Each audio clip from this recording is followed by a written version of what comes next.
EWTN. Vivamos la verdad. Vivamos católicos.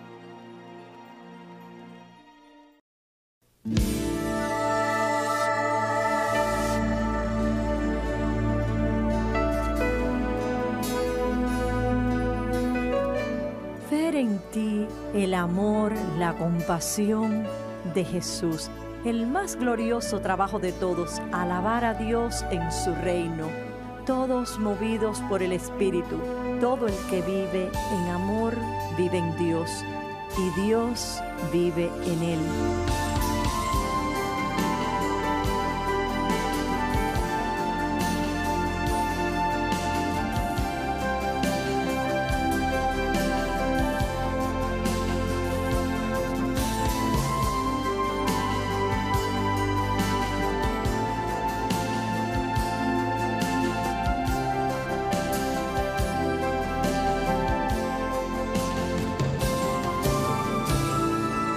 Vamos a hablar sobre Jesús.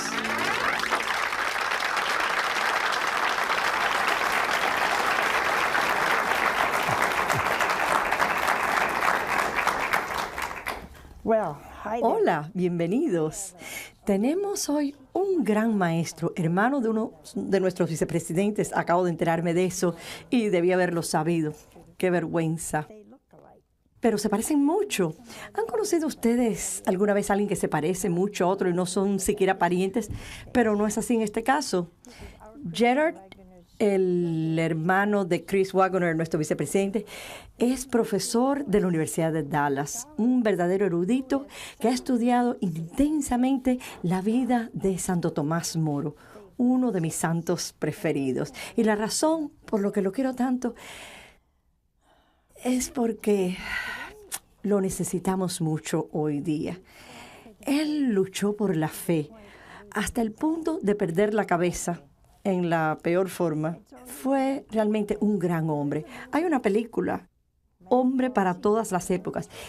Y esta película me enseñó mucho a mí y yo la considero muy correcta y muy exacta. Así que vamos a darle la bienvenida a un hombre que sabe mucho acerca de Santo Tomás Moro. Bienvenido, Gerard Wagoner. Qué gusto de estar aquí. Es un gusto tenerlo aquí con nosotros.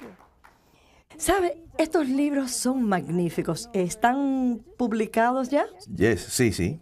Si conocen algún político o alguien que esté activamente en la política, pues deben darle estos libros para que lo lean. Escritos por un político santo. ¿Se imaginan ustedes? Por un momento, ¿pueden pensar que haya un político santo? Pues sí que los hay, y quizás aún hoy día. Y él lo fue. Pues si conocen algún político, pues deben darle a leer estos libros y tal vez se vendan 580 para todos los senadores y representantes, especialmente los que votaron a favor del aborto de nacimiento parcial, para que aprendan a ser estadistas y a ser santos y a saber hasta dónde puede llegar un gobierno. Así pues, le damos la bienvenida, pues él nos dirá muchas cosas sobre quién fue Santo Tomás Moro. Tomás Moro fue canciller de Inglaterra bajo Enrique VIII, en una época en que la cristiandad se desmoronaba.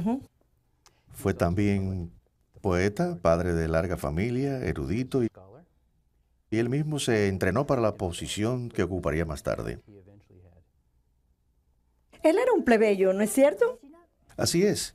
Fue avanzando a base de trabajar duro y planificar bien. Y eventualmente se convirtió en el abogado más solicitado de Londres, actuando como procurador de mercaderes ingleses en el extranjero. Debido a su prestigio, Enrique lo invitó eventualmente a formar parte de su corte. Pero no se unió a la corte inmediatamente. Esperó hasta llegar a los 41 años. Porque sabía que Enrique era un tirano en potencia y estaba consciente de sus obligaciones de familia. Pues no quería descuidar la crianza de sus hijos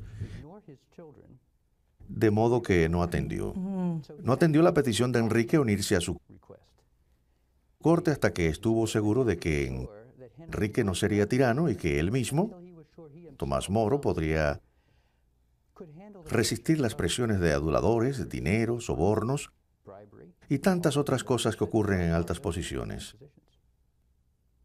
Aquí no sucede eso, claro. Aquí no llega casi nadie, es solo por la televisión. ¿Y cuáles fueron algunas de sus virtudes? La principal de sus virtudes fue su humor en todas las situaciones. Y este buen humor de Tomás Moro no fue tan solo temperamental, fue algo que cultivó toda su vida, pues era muy ingenioso y las personas de ingenio agudo pueden herir, pueden ser espada en lugar de bisturí que sana. Y él mantuvo su ingenio y su buen humor para atraer a las personas y lograr que llegaran a él con mente abierta. Y este fue uno de los secretos de su éxito con sus hijos, con sus amigos y con sus colegas políticos. Tomás Moro fue el primero en los anales de la historia que pidió públicamente el derecho de libre expresión en el Parlamento. Esto lo hizo en 1523 como presidente de la Cámara bajo Enrique VIII. Enrique VIII se lo concedió en aquel Parlamento, pero nunca más lo concedió. Pues si el pueblo aprende a tener libre expresión y ser responsables, la verdad se abre paso. Y Moro lo sabía en cuanto a sus hijos al crear un ambiente familiar. Y sus hijos podían hablarle libremente de lo que tuvieran en mente, al igual que cualquier asunto político importante. Él pensó profundamente en la forma de hacerlo, y el buen humor era parte de esto, porque con buen humor se puede atraer a las personas para saber lo que tienen en mente y calmar los ánimos. Una de las razones del éxito de Moro fue que podía calmar los ánimos, que es justamente lo contrario de lo que hizo Lutero en la época de la Reforma. Lutero promovía la ira. Había mucha injusticia dentro de la iglesia y Lutero agitaba el odio contra las injusticias, en lugar de ver qué se podía hacer para repararlas. Moro seguía una táctica totalmente distinta. Dígame si esto es correcto. Estando en la cárcel, ¿no es cierto que dijo que había cambiado de idea y todos corrieron pensando que iba a firmar? Y el rey le dijo, cambió de idea, ¿verdad? Y él respondió, sí, quiero conservar mi barba. Esto es muy cómico, ¿no es cierto? Demuestra el gran sentido del humor de él. Me parece que fue comiquísimo. Sí, sí. Moro hacía todo esto todo el tiempo. Al final de su vida, cuando subía al patíbulo después de muchos años de cárcel, con la salud quebrantada, necesitó ayuda para subir al patíbulo. Y dijo al verdugo, ¿me ayuda a subir? Que no bajaré solo.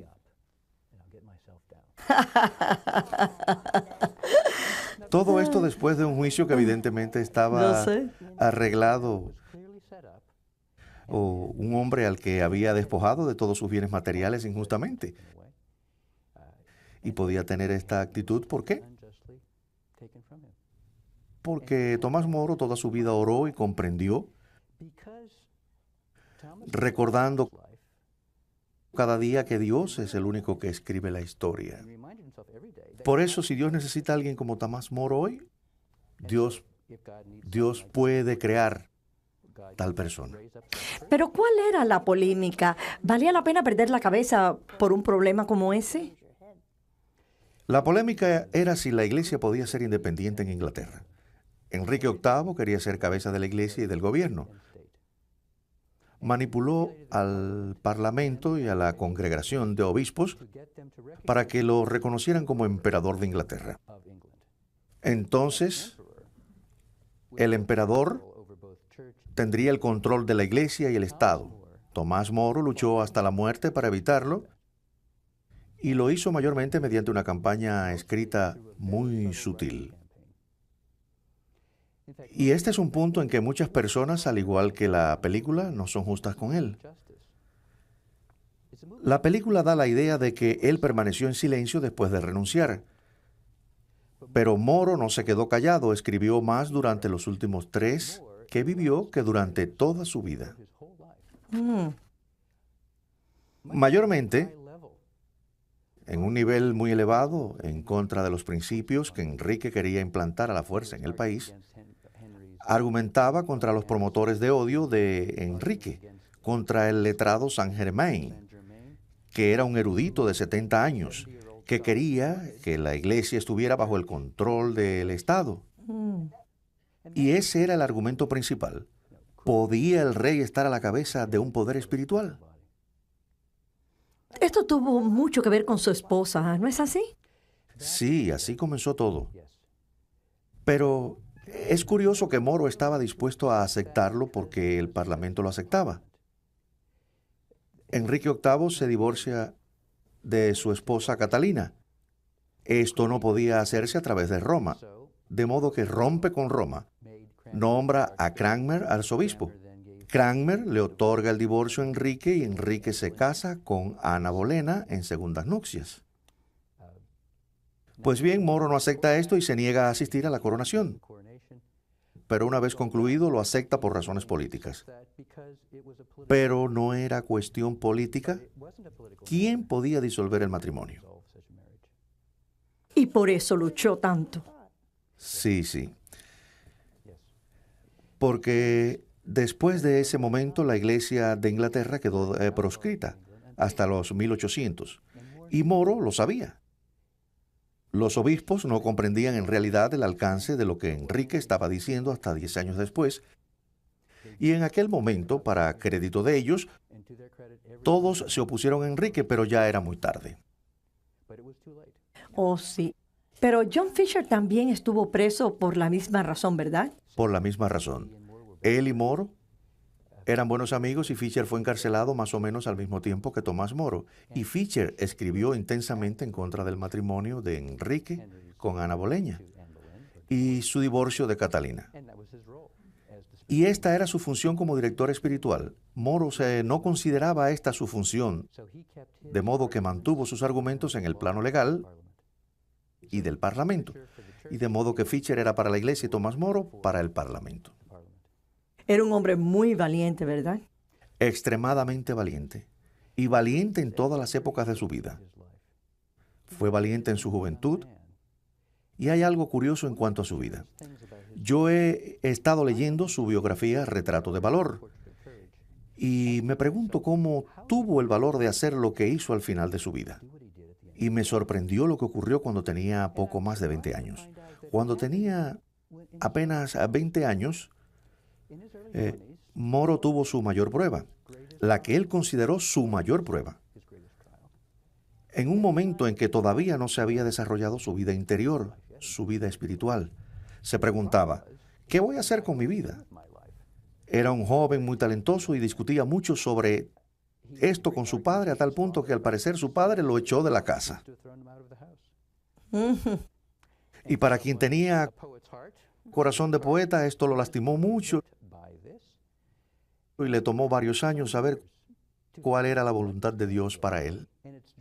Fueron tiempos de incertidumbre, falta de serenidad y la prueba de lo desconocido que lo llevaron casi a las puertas del infierno. Esas fueron sus palabras. Pero fue ahí donde aprendió la importancia de la oración.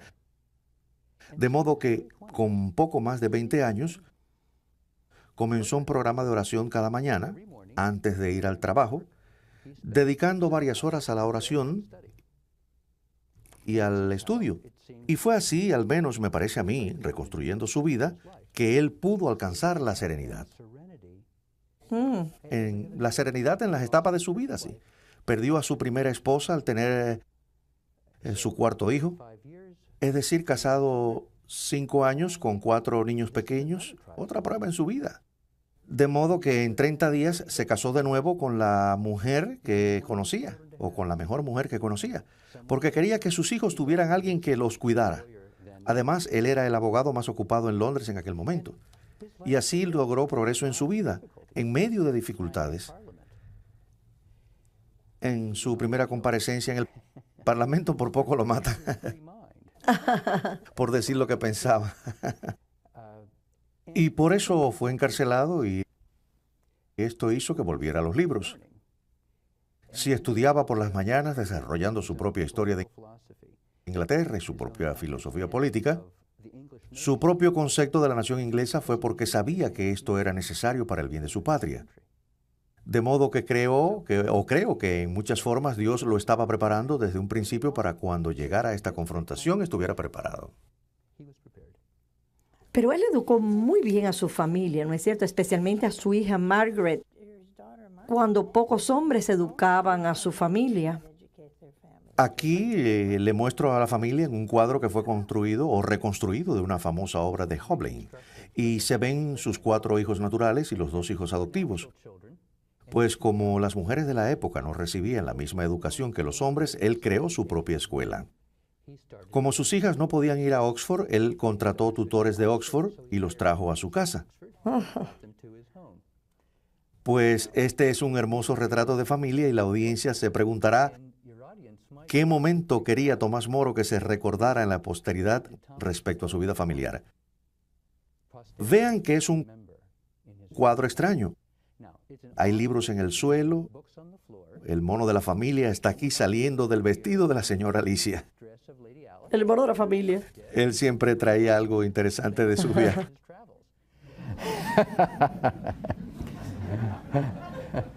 ¡Qué hombre tan original! Trae un mono a la casa.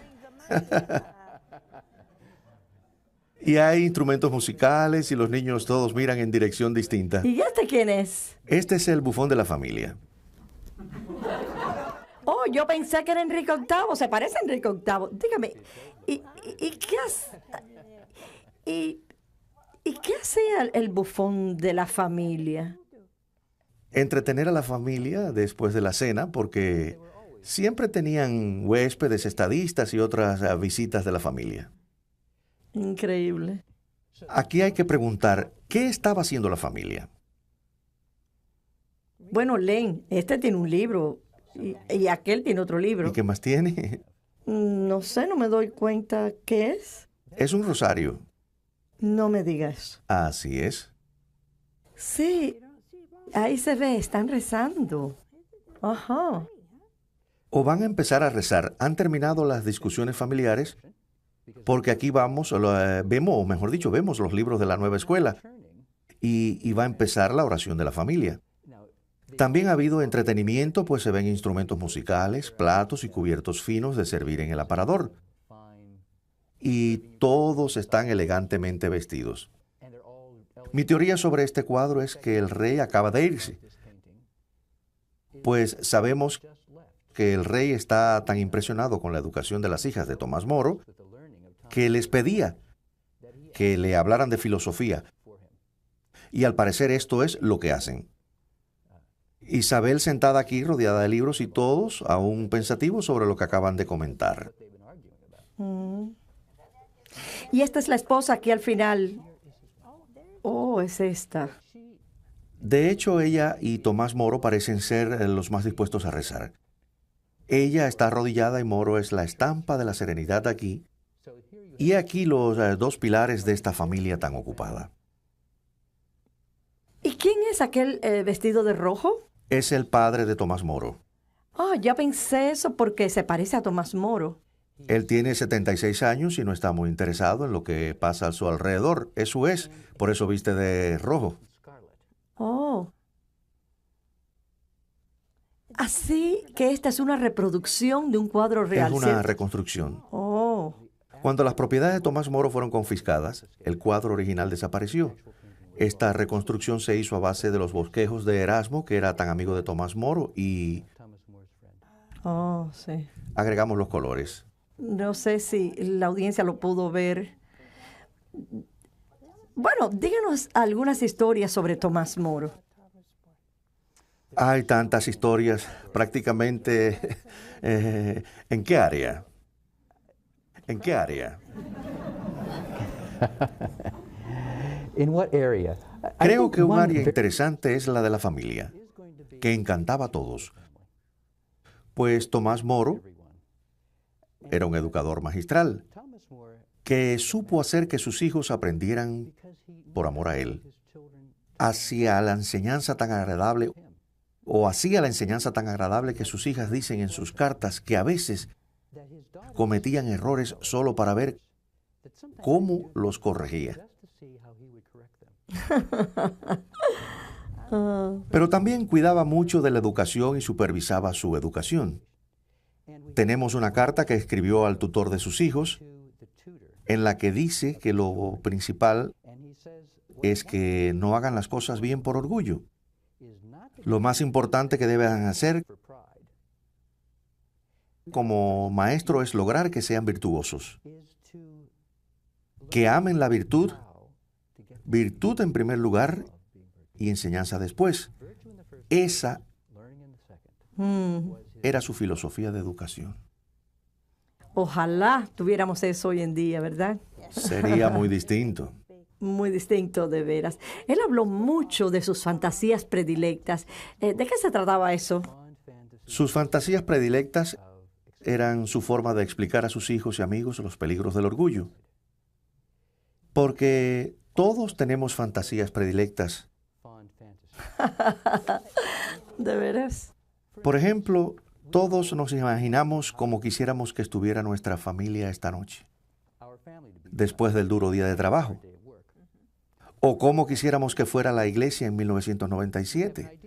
Tenemos idea de cómo debe ser, tenemos idea de cómo debemos ser nosotros y cómo deben tratarnos las personas, pero la realidad compleja nunca está de acuerdo con nuestra imagen simplificada de ella. Todos nos aferramos a fantasías predilectas y, según Moro, el resultado es impaciencia, tristeza, desánimo y la falta de progreso. Él tenía otra forma brillante de explicar esto a sus hijos. Les dijo que no debían murmurar, o sea, la protesta interior. Y todos nos quejamos en el interior. Hace frío, hace calor, esa persona me ofendió. Pero Moro cuenta otra historia, una historia fascinante, que la murmuración, la protesta interior es falta de fe. Y si no la cometemos, o no la contenemos, mejor dicho, si no la detenemos, nos causará un gran daño. Y para ilustrar esto, Moro cuenta la historia de Saúl del Antiguo Testamento. Saúl estaba destinado a ser rey de Israel y Saúl amaba a Dios, pero eventualmente se alejó de Dios y aún llegó a blasfemar contra Dios y tuvieron que hacer que dejara de ser rey. Y Moro preguntaba, ¿qué pasó? Y todo comienza con sus murmuraciones, sus protestas, todas las dificultades, que está derrotado el ejército, que son muchos más que nosotros, y de la protesta interior pasó a la negligencia y de la negligencia a la rebelión declarada. Pero en toda su sabiduría práctica a sus hijos no les decía todo esto. A sus hijos les decía que al cielo no se llega en un lecho de rosas. Muy bueno. Aceptar el sufrimiento, sufrir, es parte de la vida. Bueno, usted sabe, creo que la negligencia es un problema muy serio, pero para la mayoría de la gente hoy en día, pues ven la negligencia como dejar de hacer algo o la excusa para no hacerlo. ¿Qué cree usted de la negligencia? Bueno, él veía la negligencia en la misma categoría que la murmuración, la protesta interna. Porque si las cosas no se atienden a su debido tiempo, la gracia del momento se pierde. Muy cierto.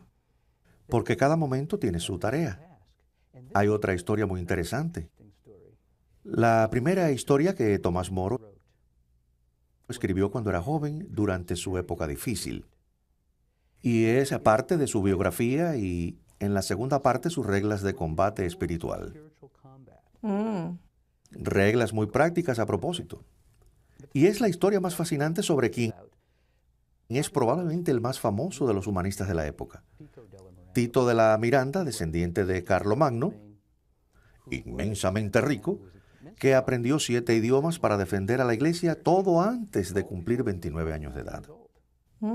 Y sigue la historia contando todas las grandes cosas que logró. Pero al terminar la historia, cuando se muere, no va al cielo. Pues este no es el tipo de historia que uno espera de alguien al comenzar el combate espiritual. Y dijo, ¿por qué razón? 3 razones. Negligencia. Este hombre tenía talento, pero pensaba que había mucho tiempo para hacer lo que tenía que hacer. No pensó que moriría a los 31 años. Luego fue irresponsable con los dones que Dios le dio. Y tercero, fue desagradecido. Es curioso, porque a Tomás Moro no se le podía acusar de ninguna de estas 3 cosas. Él hizo lo debido cuando le fue posible. Por ejemplo, cuando algo andaba mal en la casa, nos cuenta Erasmo, él lo reparaba enseguida. Si algo ocurría a sus hijos, buscaba la ocasión de hablarles en persona de inmediato. No era lento en responder, no era negligente y era agradecido con todo el mundo y por eso era tan buen amigo. Así es.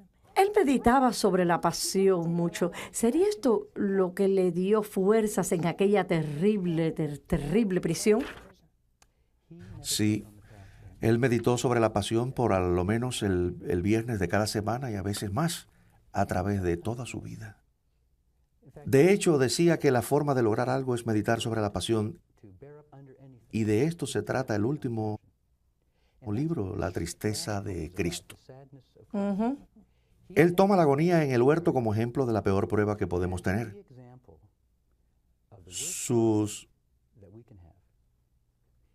Sus amigos se le han dormido. Sabe que va a sufrir. Sabe todo lo que va a pasar en la pasión y suda sangre. Y siendo Moro abogado, comienza el libro diciendo, ¿por qué hizo esto Cristo? Después de todo, debemos morir con valentía. No debemos preocuparnos por el cuerpo. ¿Por qué Cristo consintió que su cuerpo reaccionara en esa forma, que se rebelara? Dice Moro que para enseñarnos cómo debemos actuar cuando nuestro cuerpo, nuestra mente, nuestra voluntad se rebela contra nosotros. Y pregunta también por qué se durmieron los apóstoles. ¿Por qué no pueden estar despiertos y quieren estarlo? 3 veces sale Jesús a preguntarles por qué no pueden velar por él por ahora. Y Moro comenta que no pudieron hacerlo porque no tenían el hábito de orar. Y Cristo sí, porque desde luego él conversaba constantemente con su Padre. Debe haber tenido una gran familia para enseñarles así. Puedo ver cómo se les destrozó el corazón y no comprendían por qué mantenía aquella posición. Fue la prueba más dura de su vida. Eso me parece, sobre todo para su hija Margaret. Los hijos que él crió, que educó él mismo, ninguno de ellos comprendió, ninguno estuvo de acuerdo. Uno de los últimos diálogos que escribieron juntos en la torre fue sobre el motivo por qué no salía. Y ella está tratando de convencerlo de que salga. Y él comienza la conversación. Oh, doña Eva. Doña Eva. ¿Qué estás tratando de tentar a tu padre? Y tienen esta conversación de corazón a corazón entre hija y padre sobre por qué no puede. Y hay muchas cosas que Moro tiene que decirnos y parte de ellas son estas hermosas conversaciones que nos ha dejado. Nos ha dejado diálogos, por ejemplo, con el estudiante universitario confundido por las cuestiones y confusiones de la Reforma. Y muestra cómo hace que la mente del joven cambie hacia la verdad. Él era un hombre de posesión, canciller, de gran riqueza. ¿Cómo logró desprenderse de todo aquello? Esta es una gran pregunta y llega al corazón de este hombre porque se entrenó a diario. ¿Y en qué forma lo hizo? Por ejemplo, levantándose, limitando sus horas de sueño, limitando sus alimentos, comía solo lo necesario pero también ayunaba. Cuando asistía a los importantes banquetes del Estado, mezclaba su vino con agua. Eran recordatorios constantes de que tenía que entrenarse a diario para la batalla. Por ejemplo, en ese hermoso cuadro de Hoblin, debajo del elegante traje de corte con cuello de piel, tiene puesto un cilicio, un recordatorio de que debe identificarse con los pobres. Y en otra forma de desprenderse totalmente de su espléndida casa en Chelsea, fabricó una casa para pobres y pidió a sus hijos que se ocuparan de ellos cuando lo hicieron canciller y no pudo hacerlo él mismo. Pero ayudó a los pobres en persona hasta que fue nombrado canciller. Él sabía lo que significaba amar. Y sabía que si no luchamos con nosotros mismos, si no nos desprendemos de nosotros, de las fantasías preferidas, nuestro deseo de comodidad, nuestro deseo de alabanza, nunca sabremos amar. Uno de los trabajos preferidos para mí personalmente es el trabajo de Tomás Moro, que sigue la vida y sus 12 reglas de combate espiritual. Las 12 propiedades del amante. Es un poema bellísimo, en 12 partes, que trata sobre el amor que tienen dos personas al comenzar su vida juntos. Y 12 veces presenta los sentimientos del corazón de los jóvenes. El amante perfecto anhela estar en presencia del amado día y noche, dice él. Pero no puede estar siempre junto. Solo en la mente y el corazón, sigue diciendo. Y así debemos ser con Dios. Este es el aspecto humano de Tomás Moro. Usó los aspectos humanos de su naturaleza para ayudarle a ser sobrehumano y sobrehumano para ayudarle a ser más humano. Así es. Tenemos que saber más sobre Tomás Moro. Y les convendría comprar estos libros porque hoy necesitamos todo lo que fue Tomás Moro en su día. Fidelidad a Dios primero, valor, y llevaba un mensaje de espiritualidad y de vida interna, la cual predicó constantemente. Sin esta vida interior, sin el compromiso, la fe flaquea en tiempos de tragedia, en tiempos difíciles, en tiempos como hoy, en que hay tanta incertidumbre y confusión. Vivimos con la idea falsa de que todo marcha bien, pero en nuestro interior sabemos que no es así. Y por eso necesitamos el valor de Tomás Moro. Este hombre nunca olvidó su vida interior. Rico o pobre, simple abogado, luchador o señor canciller, insistió, buscando la forma de llegar a la santidad.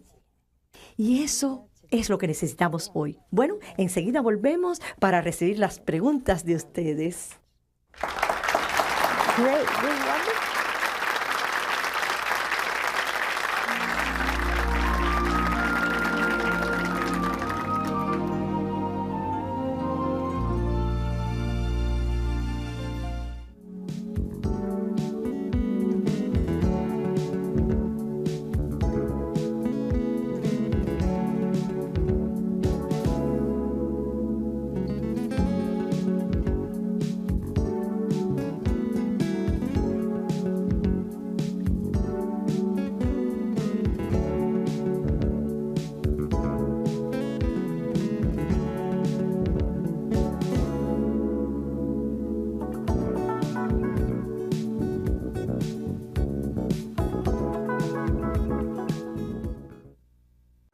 ¿Cómo puedo experimentar a Dios? ¿Cómo son sus ángeles? ¿Qué conoceré y sentiré en el cielo? En estas páginas, Madre Angélica responde a estas y a muchas otras preguntas. Madre Angélica sobre Dios, su hogar y sus ángeles. Es una experiencia única de lo que es capaz el Espíritu Santo en el corazón del hombre dispuesto. Ya está disponible por amazon.com. Soy la doctora Pilar Calva Mercado, médico mexicana, con una especialidad en genética humana. ¿Qué hace que un acto sea o no humano, sea correcto o incorrecto? ¿Y cuándo puedo realmente yo decir, yo decido?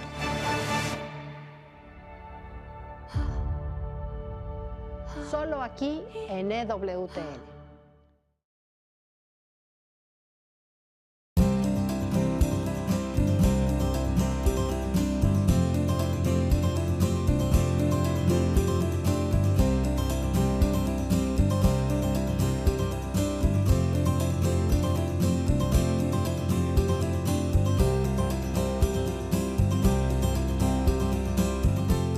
Bueno, mi nombre es Claudia Roa.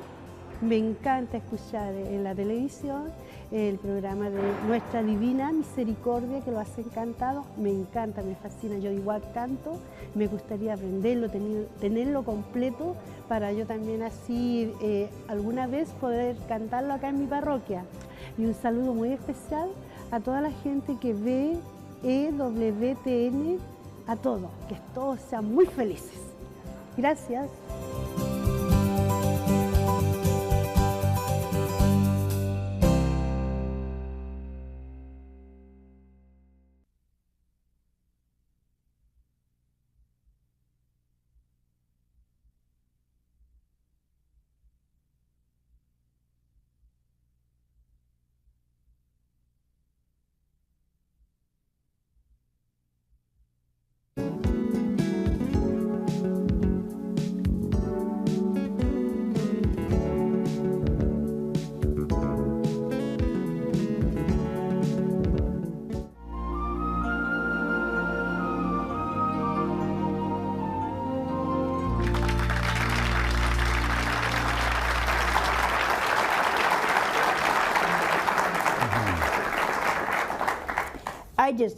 Acabo de abrir este magnífico libro de Gerard titulado Retrato de Valor. Aquí lo pueden ver y quiero mostrárselo también a ustedes. Pues acabo de abrirlo y voy a leerlo. Dice: y finalmente, Margaret, sé esto muy bien, que sin mis faltas no dejará que me pierda. Por lo tanto, hija querida, no te inquietes por nada de este mundo. Nada ocurre si no es la voluntad de Dios. Y me aseguro que sea lo que sea, aunque fuera malo en apariencias, será lo mejor. Oh, qué padre, oh amigo. Maravilloso padre y amigo. Les recomiendo que compren este libro. Sirve al Señor, sé feliz y alégrate. Y si algo me pasara a mí que tú no apruebas, ora al Señor por mí, pero no te turbes. Qué hombre, ¿ah?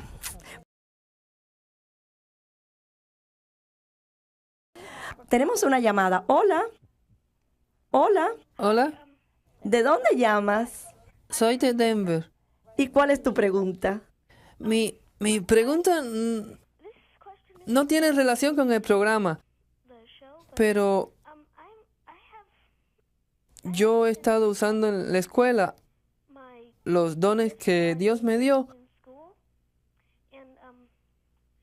¿Y hay alguna oración especial que me ayude con esto?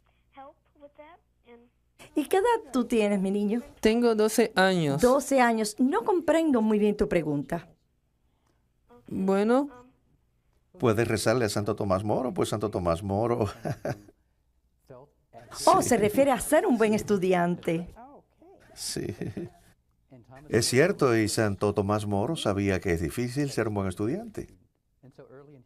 Y a temprana edad oraba para hacer un buen trabajo. Y la última oración que él escribió decía así: Buen Señor, dame la gracia de trabajar por lo que te estoy pidiendo. Y era de todos sabido que él era el primero en llegar a su trabajo en la corte cada mañana. Tenía idea del trabajo, que era lo que Dios quería de él. De modo que puedes orar a Santo Tomás Moro. Yo sé que cuando seas estudiante, esa es la voluntad de Dios. aunque cuando yo era estudiante no lo sabía y tampoco me gustaba mucho. Así es que no sigan mi ejemplo. Pero es la voluntad de Dios que estudies. Y si le rezas al Espíritu Santo y a Nuestra Señora, ellos te ayudarán.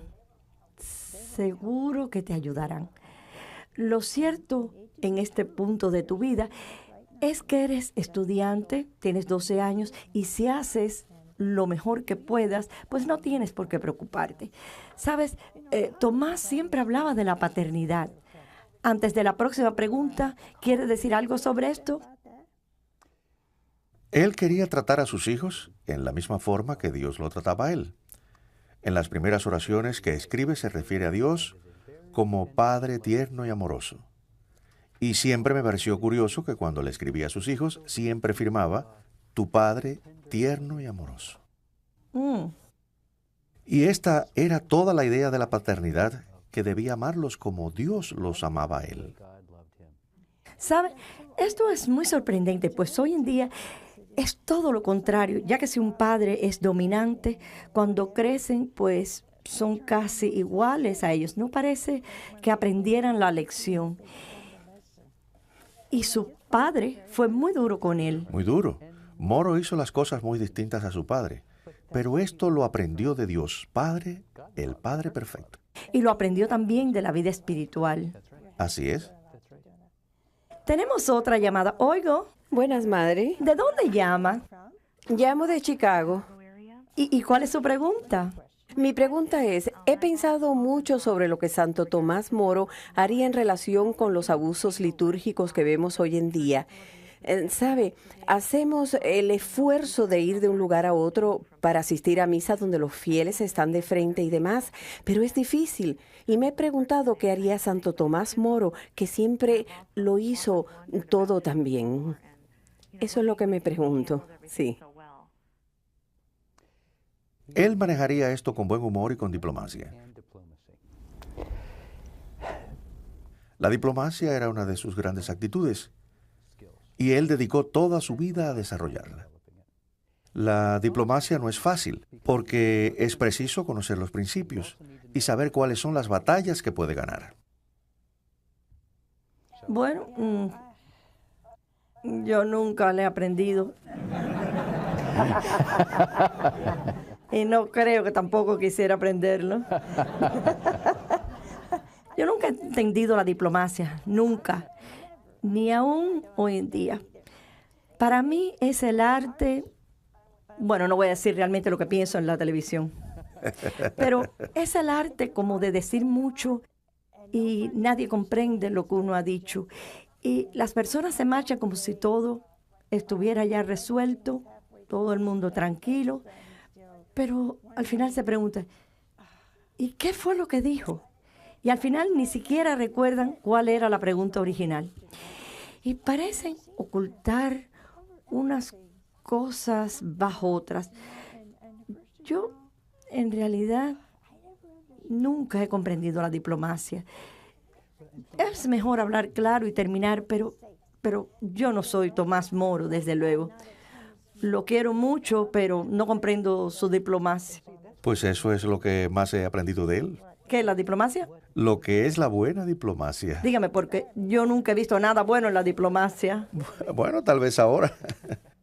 Conozco algunos, pero yo no he visto nada bueno en la diplomacia. Me deja como en el aire. Pero yo no creo que él hizo eso. El punto principal de la diplomacia es comprender que cuando se alteran los ánimos de las personas, ellos no van a ser razonables. De modo que el verdadero diplomático tratará a las personas en tal forma que la razón predomine en cada situación. Si hace que se enojen o si se niegan a escuchar, entonces pierde su atención. Eso es lo inteligente. Pues si alguien se enoja y se marcha, pues no se le puede hablar. Pero también es necesario tratar los asuntos. Y es por eso que lo mejor explica a Tomás Moro en su carácter afable, aún en el plano diplomático, cuando interviene en negociaciones. Y esto no es, hay que conocer a la otra persona. Hay que saber cuál es el problema y también hay que tener una perspectiva a largo plazo. Y Tomás Moro la tenía. Él sabía que la Iglesia de Inglaterra sería repudiada por mucho tiempo. Y sin embargo trató de conservar la amistad de Enrique VIII por el mayor tiempo posible.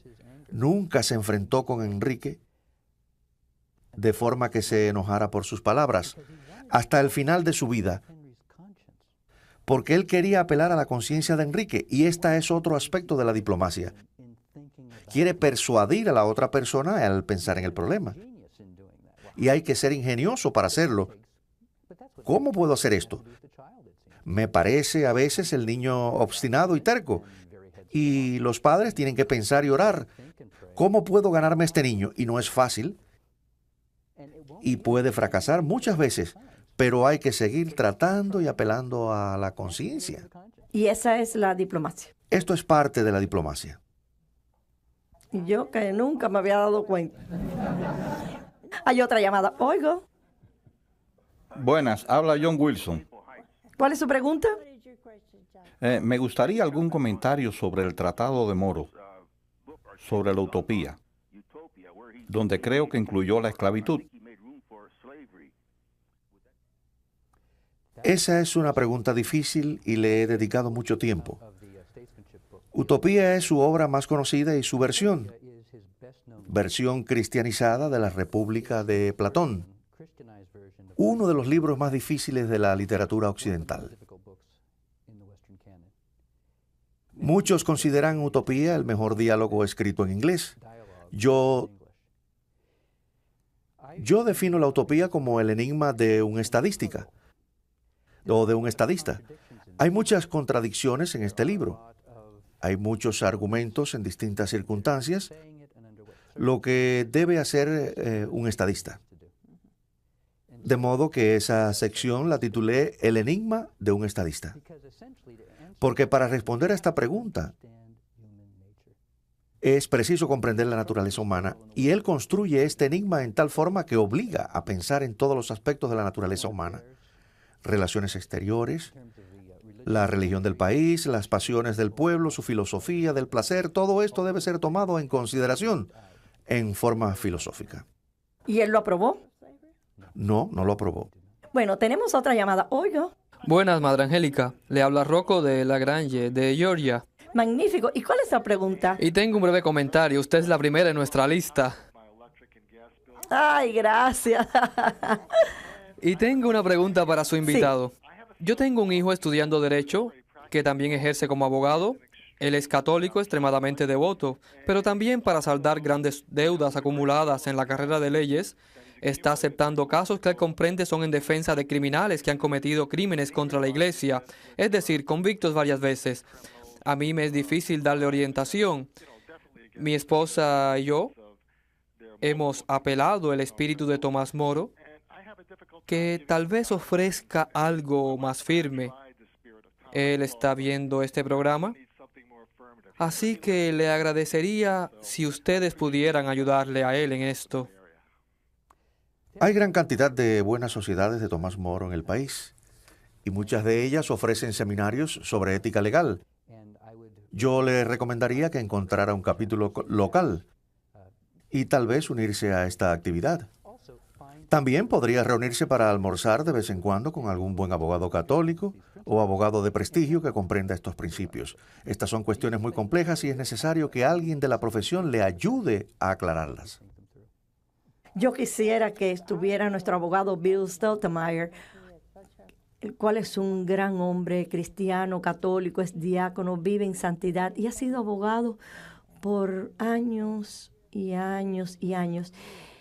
Yo estoy segura de que si se pone en contacto con algún católico instruido, podrá recomendarle a algún abogado que esté cerca del Señor y sabrá cómo ayudarlo y orientarlo. ¿Y qué me dice del libro sobre la pasión? La tristeza de Cristo. Este es el libro, el último que Moro escribe en la torre. Y en este libro Tomás Moro explica la naturaleza de la oración la naturaleza de la más grande prueba que podemos tener y la forma más alta de valor. Y parece que la forma más alta de valor son la paciencia y la diligencia. Soportar el peso del deber. El libro tiene varias secciones y comentarios, línea por línea, sobre la agonía en el huerto. Pero constantemente presenta asuntos del día y usa una poderosa metáfora. Que la persona que por miedo o tristeza se da por vencida es como un capitán de barco cobarde, que al soplar el viento se cobija en un rincón y deja que el barco se hunda.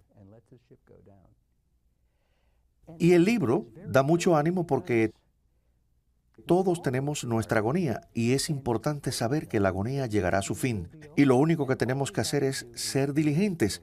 Y esto es lo que Tomás Moro parece decirles a los estadistas, los padres y todos nosotros. Él recitaba los salmos, ¿verdad? Cada día, cada día. De hecho, en el apéndice de esta versión del libro La tristeza de Cristo está su propia colección de salmos. Porque los salmos son la oración básica. Tú eres mi roca, protestando contra las cosas no salen bien, pero sabiendo que Dios siempre nos rescata. Y también aquí está incluido un salmo que él agregó. ¿Lo agregó él? Es un salmo de Tomás Moro sobre un tópico que no tratan los otros salmos porque es del Antiguo Testamento y es el salmo sobre el desprendimiento. Oh, ¿de veras? Sí. Dame la gracia, Señor, de apartarme del mundo. Este es el que escribió al costado de... Así es, lo escribió en el margen del libro. Ajá. ¿Y están en el libro? Sí. ¡Qué maravilla! ¿Sabe? Él tenía una gran paz interior. Ese tipo de serenidad que solo las personas santas poseen. Eso es lo que creo que molestó a Enrique VIII. Y también a los lores que más cerca estaban de Tomás Moro. Ahora bien, los lores apoyaron a Moro por mucho tiempo. Enrique VIII fue a la Cámara de los Lores 3 veces para pedir que apresaran a Tomás Moro. Y 3 veces los lores dijeron que no, porque eran amigos de Tomás Moro y lo admiraban y respetaban. Pero fue su serenidad lo que les dio confianza. Lo apoyaron en el Parlamento cuando Enrique trató de manipularlos. Pero cuando se lo llevaron fue por eso que Moro tuvo que morir, porque Enrique sabía que la fuerza silenciosa de Tomás Moro, la calidad de estadista de Tomás Moro, no podía ignorarse y no se ignoraba. Y fue por eso que eventualmente, aunque habían sido amigos, y aunque Tomás Moro seguía siendo una de las figuras más populares de Inglaterra y de Europa, Enrique decidió que tenía que desaparecer. Uno se pregunta si Enrique alguna vez tuvo complejo culpa por esto. Fue tan injusto, tan desleal. Estaba realmente celoso de su santidad. Sí, puede verse que Enrique VIII, antes de romper con Roma, antes de llegar al divorcio, estaba luchando en gran parte a causa de Moro. De hecho, pidió a la opinión de Moro de 2 veces acerca del divorcio. Y Moro le respondió en forma diplomática, pero clara, de modo que debe haber estado en su conciencia. Así es. Bueno, usted ha estado magnífico. Debe ser un gran maestro. ¿Y qué enseña usted? Enseño literatura. Me lo imaginé. No tenía que haber preguntado. Estudiamos a Homero, Shakespeare y otros muchos. Y desde luego también a Tomás Moro. Eso es maravilloso. Bueno, no olviden que tenemos que volver a la realidad. Esta emisora les llega a ustedes gracias a ustedes. Esto es una maravilla. Todos somos una comunidad que oramos juntos y lo compartimos todo. Y esto es nuestra familia. Rezamos juntos en la misa, en el rosario. Aprendemos juntos mediante los magníficos oradores como el de esta noche. Así que escríbanme. Esto es lo que hace que seamos una verdadera familia. Eso de orar juntos, de compartirlo todo. Así como hemos disfrutado esto esta noche. todo lo compartimos. Así es que les repito, escríbanle a Mother Angelica, Irondale, Alabama, 35210. Y así podremos seguirles llevando imágenes de personas que comprenden la vida espiritual y de santos como Tomás Moro, que tuvo que luchar mucho más que ustedes y que yo hemos luchado para darnos el ejemplo de cómo ser iguales a Jesús en las más difíciles circunstancias. Y tenemos que ayudarnos nosotros mismos. Cuando hablamos de Tomás Moro, vemos cómo él se esforzó constantemente por cumplir la voluntad de Dios, obligándose a hacer lo que le era más difícil, negándose pequeñas cosas, tal vez comidas, algún que otro placer, usando el silicio. Yo no les recomiendo que usen un silicio, pero a veces el esposo o la esposa son el silicio. No se les había ocurrido esa. Pero, en fin, tenemos distintos silicios hoy en día. Así que solo se puede soportar estas cosas meditando sobre la pasión de Jesús y a través de la oración. Oren siempre a Nuestra Señora. Lo harán, ¿verdad? Y volveremos la semana próxima con otro magnífico invitado y volveremos a hablar de Jesús y de su Santísima Madre y cómo ser buenos y santos.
Soy el padre Jorge Loring, jesuita español, y les voy a hablar del sucesor de San Pedro.